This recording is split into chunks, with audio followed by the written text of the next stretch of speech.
Chinese cities today, the presence of robotics and AI tools are much more ubiquitous than they are in the US. People are very comfortable with robot servers, facial recognition cameras, whereas in the US, there's maybe more of this knee-jerk rejection. Technologies are bad. The Terminator has arrived. They both recognize that AI will become really transformative. Even if they're unsure how that will take place, there's this shared sense of anxiety and a fear, a deep inequality between those who are building the technology and those who are using and being used by it. How are people in China and the US feeling anxious about technology and AI? I was paying attention to the words that had become popular in China. And these are things like lying flat and involution and 社畜, which is like corporate cattle, or 加班狗, which means like overtime dogs. So these phrases had been building up in China for a long time, this sense of kind of disillusionment with the accelerated pace of technology, the sense of kind of powerlessness in the face of like corporate exploitation. And what was interesting was as I was starting to travel to the US, especially like Silicon Valley, I saw some of these like same memes popping up. And so in the US, like people, particularly those who weren't kind of building the technology or at the forefront, referring to themselves as like bots and sheeples. And then there's this kind of viral phrase, permanent underclass, to kind of refer to everyone who is just not going to get swept up in this AI gold rush. This term NPC, or non-player character, was being used by both countries like completely independently. There wasn't any kind of like cross-cultural pollination in anything. And for those of you who are not familiar, the NPC is the character in a video game who is like a background role, so like a pedestrian or a shopkeeper in like a Pokemon Red, who exists only to like fill the world but not to shape it. And so, I was just like, why is everyone across the world, not just in China, not just in the US, like referring to themselves as NPC? And for me, it really captured that shared sense of disempowerment. How do people in China and the US view AI differently?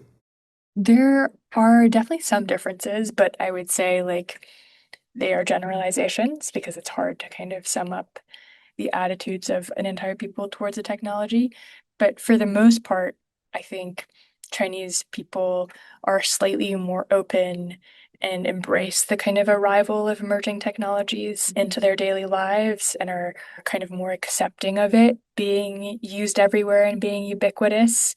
Like if you walk around most Chinese cities today, the presence of robotics and AI tools are much more ubiquitous than they are in the US. Like people are very comfortable with like robot servers, facial recognition cameras, and there's a less of a kind of like othering and rejection of these technologies.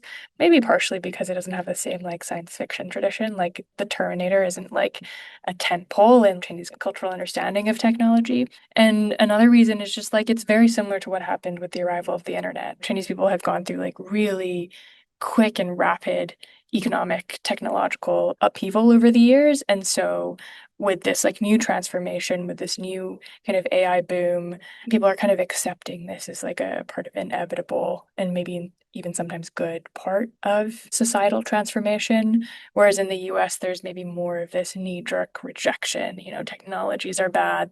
The Terminator has arrived.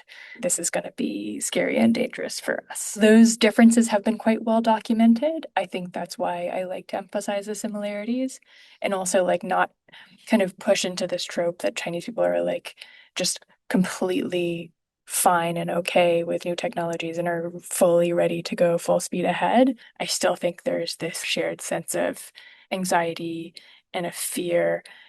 And I would say like a deep kind of inequality between those who are building the technology and those who are kind of using and being used by it. And that is something that I think is not really emphasized as much when it comes to the US and China. How are businesses and the government in China and the US viewing AI differently? When it comes to industry, the US leads in chips. China is more bottlenecked in advanced chips. Companies and AI companies in general have a lot more money. They have just like a ton of capital and a lot of venture capital funding. So Chinese companies have to kind of make do with much less funding and they are much scrappier. On the other hand, China has a lot more manufacturing talent and capacity. And so they are able to diffuse AI into like every sector of society, and that is much more visible in China than in the US. The US is widely recognized to be better at building software, especially like enterprise tools, while China leads in stuff like hardware, so like humanoids and AVs. And then I think culturally, one of the biggest differences in the ways in which both industry and government think about AI is that in the US, for a long time, the government has been kind of hyper focused and industry has been hyper focused on pushing the frontier. So they're very much preoccupied with this idea of building AGI, with building this kind of omnipotent, godlike superintelligence. They're very attached to this idea of scaling laws, like the more energy and the more data and the more resources you pump into a model, the better it'll get. You'll often hear about like lone researchers raising billions of dollars of funding with a moonshot idea.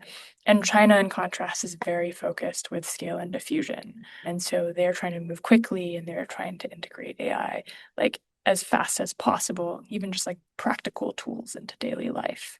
In terms of regulation, I would say China has been much more proactive in introducing new regulations. This is mostly a difference with the current administration in the US, whereas in the US, the government has taken quite a hands-off approach in letting companies do what they want. That being said, I think the similarities are quite broad, which is like they both recognize that AI will become really transformative, even if they're unsure how that will take place. And I think both countries are coming to realize that job displacement is going to be a massive problem, even though they haven't really developed the policy interventions to address it. How are businesses and people's views of AI disconnected? Probably the biggest disconnect is just like the complete lack of information that people have about like what's actually taking place in the labs. The technology is moving very quickly and it's also very opaque. So, for example, someone at a lab will be like, we've developed this new model and it's incredible and it's doing this thing and it's so amazing and it's also really dangerous. And because ordinary people have no way of understanding what's taking place behind those closed doors, they're kind of forced to take whatever CEOs say at face value. And I think that generates, on one hand, a lot of blind following of what those words are. And then on the other hand, it creates a deep skepticism. It's created this like polarized environment, I'd say, particularly in the US, where people are either kind of like AI boomers and they think this technology is going to be incredibly amazing and save every part of society, be it like cure cancer, solve climate change. And then you have people who are deeply, deeply skeptical, if not almost oppositional, and like don't want anything to do with the labs and think they're kind of evil. Like we need to stop them and shut them down. And so that's probably one of the biggest disconnects, that lack of information and the lack of transparency. There's a lot of like negative public opinion towards AI right now in the US because it's moving so quickly and because people feel like they're out of control and don't have agency. And data centers are like the only kind of concrete physical thing that can be observed and that can be protested at or against.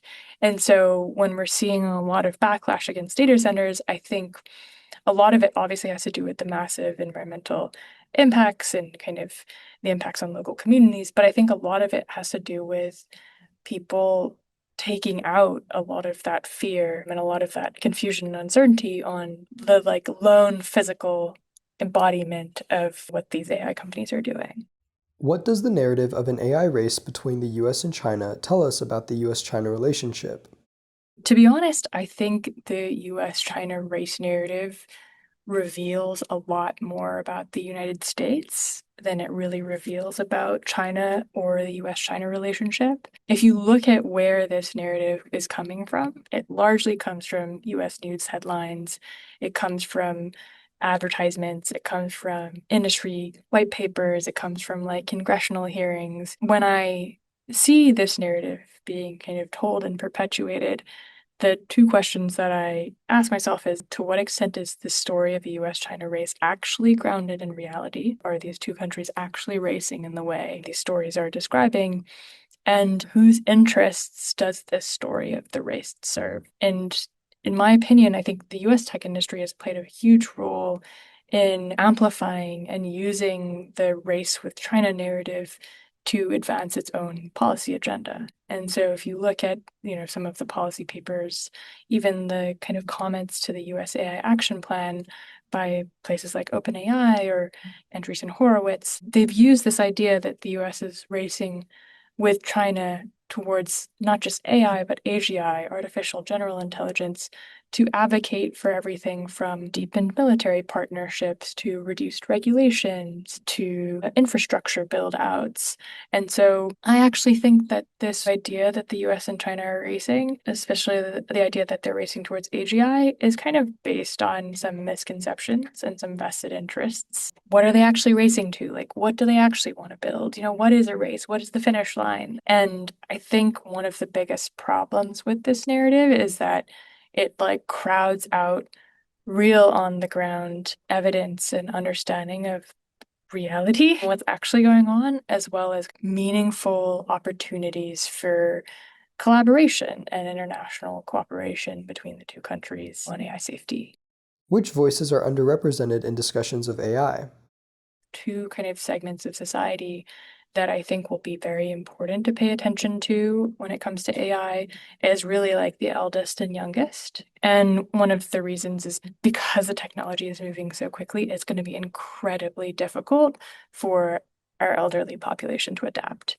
And so ensuring that they are not left behind and ensuring like that they know how to use this technology and can adapt, I think is really important, particularly as China is now moving towards an aging society. And then the youngest, I think, because they're the ones who have to live with this future that we're giving them. And they're the ones who are going to be using it in ways that we cannot even fathom, right? Even the difference between me and someone who's going to college right now and someone who's in kindergarten right now will have a completely different relationship to the technology.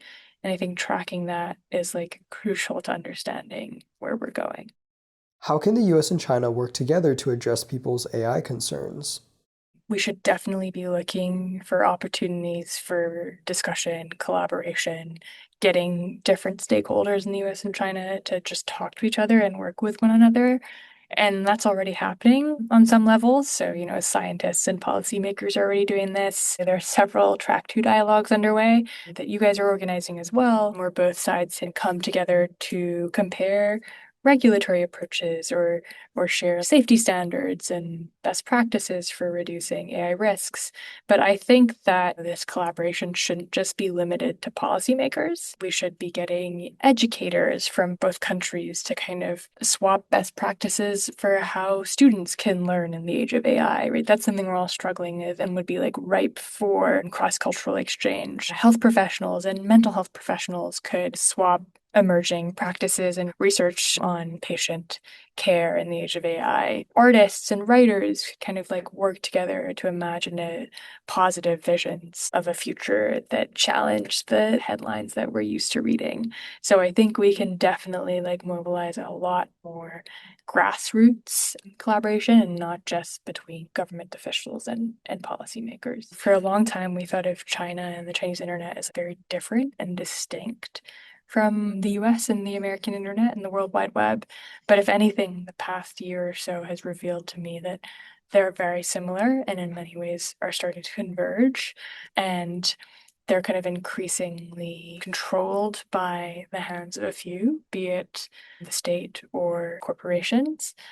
And I think AI will be exactly the same, which is why I wanted to emphasize the similarities between the two countries. And as a result of this encroachment by companies in the state on our private lives via these algorithms, we need to get more adaptable and more creative than ever before to figure out how to, in the words of my book, dance around them, how to think for ourselves, form our own opinions, and carve out spaces of freedom and free thinking, even in these like really ever tightening spaces of technological control.